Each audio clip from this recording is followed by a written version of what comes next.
El premier Gustavo Adrianzén está enfrentando hasta 4 mociones de censura, pero ha contraatacado señalando que el Ejecutivo todavía puede, disolver el Congreso, tirarse abajo el Parlamento, que todavía está a tiempo, ha dicho Gustavo Adrianzén. Vamos a analizar este escenario aquí en Prueba de Fuego. Soy Jorge Rodríguez, me acompaña el doctor Pedro Cateriano, ex premier también de la República. Bienvenido a RPP. Muchas gracias. De su experiencia como premier... Si me permite una brevísima interrupción. Por favor. Hoy día los peruanos hemos tenido una noticia de alegría, ¿no? Se refiere al Papa. Exactamente. Correcto. Creo que en medio de esta anarquía política, de este ambiente de tensión, que el Papa tenga esta cercanía, que haya expresado a nivel mundial su cercanía con su antiguo obispado de Chiclayo, es un mensaje no solo para el pueblo católico del Perú, sino que creo que para todo el país. Así que saludar y unirnos, ¿no? En este mensaje que ha dado el Papa. Muy oportuno su mensaje, doctor Cateriano. Apelando a su experiencia como premier, ¿cómo deben tomar los peruanos esta suerte, no sé, si advertencia o de amenaza de Gustavo Adrianzén diciendo que, cuidado, si me censuran, todavía estamos a tiempo de disolver el Congreso? Lo que ocurre es que estamos viviendo una anomalía constitucional y democrática. En ninguna democracia del mundo occidental, reitero, en ninguna, existe un gobierno sin partido político, sin bancada parlamentaria, un gobierno sometido a un parlamento que además tiene una obvia, notoria, escandalosa conducta criminal y que además la presidenta no da cuenta de sus actos a la ciudadanía. Este sistema ha sido distorsionado por la prepotencia política de los que controlan en el Parlamento, que creen que con la fuerza bruta de los votos pueden hacer lo que les interesa. Acá, en distintas ocasiones, desfilan parlamentarios y dicen, la vamos a vacar, ¿no? Como que si la vacancia establecida en la Constitución fuese una especie de revocatoria que los parlamentarios pueden aplicar bajo criterios de ignorancia política, jurídica, lo que sea. Y de otro lado, un ambiente de sometimiento que cuando llega a estas exclamaciones, vemos que no funciona el sistema. En un esquema democrático, el que zanja los problemas, el que soluciona el conflicto entre el gobierno y el Congreso, es el pueblo a través del voto, no los parlamentarios, que creen además que sacando a doña Dina arreglan el problema, cuando ellos también son parte del problema. Claro, el Congreso es parte del problema. Exactamente. El gobierno y el Parlamento son parte del problema, ambos. ¿Y por qué ocurre esto? Porque estamos pagando las consecuencias de no haber adelantado las elecciones generales. Hay que, por lo tanto, recordar que cuando no se adoptan medidas democráticas, tenemos esta situación de anarquía. Claro. ¿Qué ha pasado en el Ecuador, por ejemplo, hace unos meses? Pleito constante entre el gobierno y el Parlamento. No se entienden, ingobernabilidad, una anarquía similar a la de acá. Ahora, mayor ineptitud acá, en la gestión pública, obviamente. Claro. Entonces, ¿qué establece la Constitución del Ecuador? Elecciones generales. Se va el gobierno y se va el Parlamento y se elige un nuevo gobierno. Se van todos. Se van todos. Correcto. Pero no se pueden quedar unos y los que están actuando delictivamente quedarse en el Parlamento. Cuando ambos, reitero, son responsables de esta improvisación. Se sabía que votar por Perú Libre, por la dupla Castillo-Boluarte, nos iba a traer esto, nos iba a generar esto. O sea, esto no es arte de magia, esto no es sorpresa, esto es consecuencia de la improvisación, de la irresponsabilidad, de la demagogia y del uso de la mentira permanente. Porque desde que llegó Castillo hasta la presidenta Boluarte, la característica de este vientre de alquiler Perú Libre, que ahora se lava las manos. Ahora se lava las manos. Ha sido el uso de la mentira, la violación del orden constitucional, un golpe efímero y ahora una presidenta que no da la cara. Ese es el contexto. Ese punto es bien importante porque muchas personas que ahora critican a Dina Boluarte se olvidan que ella estuvo en la fórmula de Pedro Castillo y finalmente uno vota por una fórmula. Ojo, no solo en la fórmula. Ajá. Fue ministra, por supuesto, encubridora, por supuesto, de todos los escándalos. Parte del gobierno de Pedro Castillo. Se fuga el secretario de la presidencia, se fuga el ministro. ¿Y quién era colega en el gabinete? La señora Boluarte. Sí, claro, claro. Entonces, a estas alturas, pretender tergiversar la historia, y bueno, estamos como estamos, repito, porque hay una improvisación absoluta en el país y unos deseos en el Parlamento de privilegiar sus intereses partidarios, políticos y lamentablemente económicos.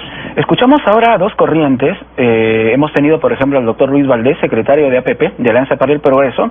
Ellos apelan a la gobernabilidad y dicen no a la censura, correcto, no a la vacancia. Pero sin embargo, hay otras agrupaciones como Podemos Perú o las del bloque de izquierda que están ya impulsando, tras una denuncia constitucional, una nueva moción de vacancia. Entonces, ¿cómo quedamos los peruanos dentro de estas dos corrientes? Simplemente hay que revisar la conducta política de Acuña. Ajá. El uso político de la escopeta de 2 cañones. Lo digo por experiencia vivida. La escopeta de 2 cañones. Exactamente. Ajá. Cuando le conviene, censura. Cuando le conviene, niega confianza. Que dispara a ambos lados. A ambos lados, correcto, según su conveniencia. Porque ¿qué hace este partido? ¿O qué hacen todos los partidos? ¿Quiénes son los responsables del avance de la minería ilegal? Cuando yo me presenté al Parlamento y el Parlamento no me extendió el voto de confianza, alerté al país. La principal amenaza era la minería ilegal. Y estos señores que ahora dicen que apuestan por la gobernabilidad, ¿qué han hecho durante estos años? Permitir el avance de la minería ilegal. Yo sostengo que uno de los grandes éxitos de la izquierda en el Perú durante los últimos 8 o 10 años ha sido permitir el avance impune de la minería ilegal. ¿Con el apoyo de quién? Hay que revisar las votaciones del partido del señor Acuña, de Fuerza Popular, es decir, en el negocio derecha e izquierda, porque además hay que preguntarnos, ¿quiénes son los miembros de la mesa directiva? Está la extrema derecha y la extrema izquierda. Claro, vemos el hermano de Cerrón, el hermano del señor Cerrón, desde que huyó de la acción de la justicia, ha adquirido otro perfil, pero sigue siendo aliado político en el Parlamento. Esa es la realidad. Y lo que pesa, lo que vale, ¿qué cosas son? Las palabras, estos parlamentarios que vienen y desfilan, intentan atarantar, no, los hechos. Y los hechos demuestran que estos partidos que controlan el gobierno están al servicio del crimen organizado, de la minería ilegal. Esa es la realidad. Llama la atención también muchas veces estas mociones de interpelación y hasta de censura, ¿no? Muchos firman, pero después o retiran su firma o cuando llega el momento de la votación ni siquiera van, ¿no? Como ahora ya se permite la semipresencialidad en las sesiones del Congreso, no van, no respaldan su voto y todo queda en nada. Y con esto el Parlamento ha pedido su esencia de ser el foro de la discusión de los asuntos públicos, ¿no? Todo se hace por debajo de la mesa, las normas estas que amplían el reinfo y todo esto, dándole la espalda a la gente o mintiéndole a la ciudadanía, y bueno, esa es la forma de gobierno. Yo creo que hemos llegado a un límite. El deterioro de la institucionalidad democrática es muy grave. Reitero, estamos viviendo una anomalía democrática y constitucional. En ninguna parte del mundo funciona una democracia como ahora está operando en el país. Y eso es grave y hay que denunciarlo. Si a eso le sumamos el acoso a gran parte de la prensa, la falta de firmeza del Poder Judicial y del Ministerio Público, y el casi sometimiento del Tribunal Constitucional a los, dictados políticos del Parlamento, estamos en una situación crítica. ¿Quién hace la fiscalización en el país? La prensa. ¿Cómo nos enteramos de los escándalos, de los reportajes de investigación? Exactamente, de los encubrimientos. ¿Cómo hemos conocido lo del doctor Cavani? una comisión investigadora en el Congreso, una denuncia, no. Y la Fiscalía actúa cuando muchas veces ve el tema recién en los medios de comunicación. Bueno, es la verdad. Y yo creo por esa razón que hay una situación crítica de defensa del orden constitucional y legal en el país. Y sobre ese tema, las declaraciones del doctor Cavani, ¿la presidenta Dina Boluarte ha mentido a los peruanos? Pero miente permanentemente. ¿Dónde están? ¿Dónde están estos constitucionalistas, estos jurisperitos? ¿Dónde están? Que den las explicaciones. Algunos de ellos ahora dicen, sí ha mentido. ¿Sí ha mentido? Ha mentido permanentemente. Como su ex socio Castillo, otro mentiroso profesional. Pero hay gente que tiene suerte, pues. Entonces, ya sabemos además el drama que ha significado para el país tener presidentes mentirosos. Porque yo creo que una de las razones del deterioro institucional también es que los presidentes traicionen al pueblo y no ejerzan el poder dentro del marco constitucional y el uso de la mentira sea su forma de gobierno. Yo creo que eso es absolutamente condenable e indignante. Y la presidenta cree que nos puede tontear a todos. No nos puede tontear, sabemos que miente permanentemente. Y ante una presidenta que miente permanentemente, ¿cuál debe ser, en todo caso, la respuesta de un órgano como el Congreso de la República o el Ministerio Público? Porque está el artículo 117 que la blinda todavía y una demanda competencial. Pero mentir, el delito de mentir no está ahí en el artículo 117. El artículo 117 taxativamente establece las causales. Claro, pero estamos hablando de una mentira que puede llevar a una infracción constitucional. A ver, ese es un tema muy discutible, el de las inhabilitaciones políticas, porque de acuerdo a la Constitución, la presidenta es la única que no tiene responsabilidades políticas. Todas las responsabilidades políticas recaen en los ministros, porque existe lo que se llama el refrendo ministerial. Que acá parlamentarios digan la responsabilidad política, bueno, ese es el problema de la incultura jurídica de varios de estos parlamentarios que se creen superestrellas internacionales, pero ya es un problema del folclore nacional, digámoslo de alguna manera, ¿no? Es interesante ese punto porque estamos hablando entonces... Le doy un ejemplo. ¿De que estamos atados? Se pierde este papel que tiene un contrato. Usted es el presidente de la República y yo soy el ministro. ¿Quién es el responsable político de la pérdida? El ministro. A pesar de que el presidente tiene el papel. Porque la Constitución establece la irresponsabilidad política del presidente. Y no sé si por su malformación jurídica la presidenta sabe que mintiendo no le va a pasar nada ahora, porque está protegida por el artículo 117 de la Constitución, que además el Congreso lo interpreta de acuerdo a sus intereses políticos coyunturales. Vemos cómo desfilan acá los parlamentarios, ahora sí, ahora no, mañana lo vacan, mañana no lo vacan, ¿no?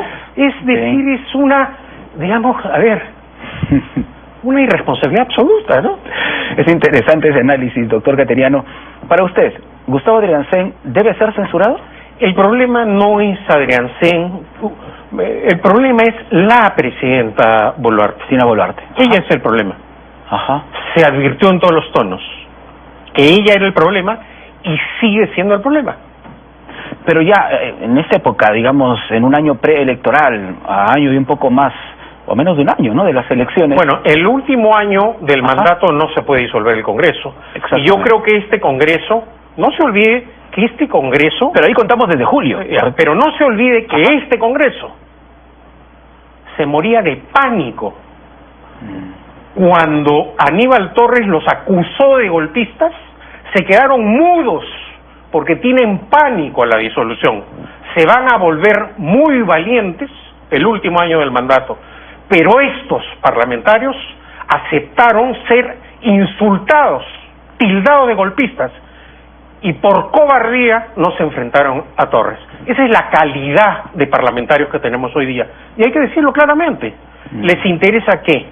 Les interesa viajar, aumentos. ¿En qué están? Ni siquiera asisten a las sesiones. Sí, claro. Entonces, hay también acá una sensación de impunidad.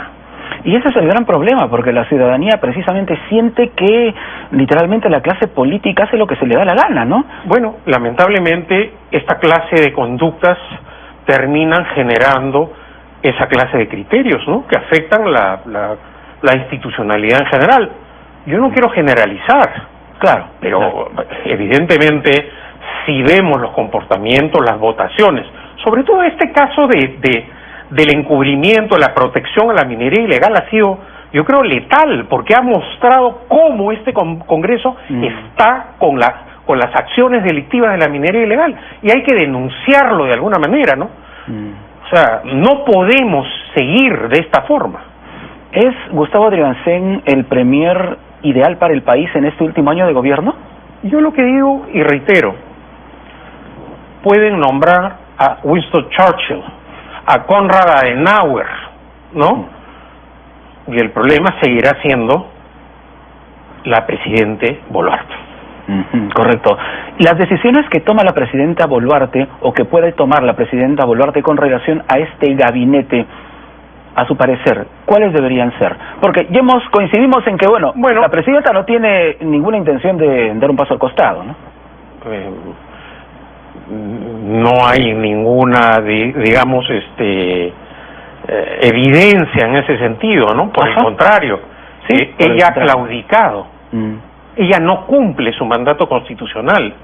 Ella se ha entregado al Parlamento. Como depende del Parlamento, como es prisionera del Parlamento, está sometida ¿a quién?